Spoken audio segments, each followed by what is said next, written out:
Хвала Всевышнему, сегодня по случаю празднования нашего мусульманского праздника Рамадан, в связи с окончанием поста месяца Рамадан, вот мы сегодня решили поделиться радостью и провели вот такой флешмоб.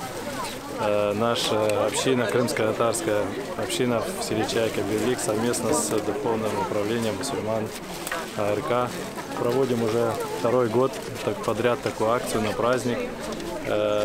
Готовим плов и радуем детей всякими подарочками. И кроме этого отдельно также раздача книг нашей исламской літератури. Люди підходять, цікавляться, пригощаються пловом, задають питання. Дуже задоволені тим, що це все бісміля, мусульмани дають безкоштовно, пригощають і дуже позитивно відносяться до такого кроку. Сейчас такое сложное время, люди вот только возвращаются в свои дома. Слава Всевышнему, что у нас наше село уже более-менее последний месяц уже живет в спокойной обстановке, поэтому люди возвращаются. Как вы видите, сегодня у нас тут собралось немало детей. Месяц назад практически их тут невозможно было увидеть.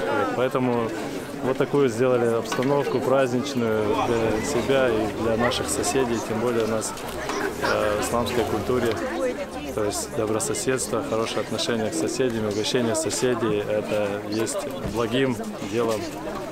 Вот мы чем сегодня и занимаемся.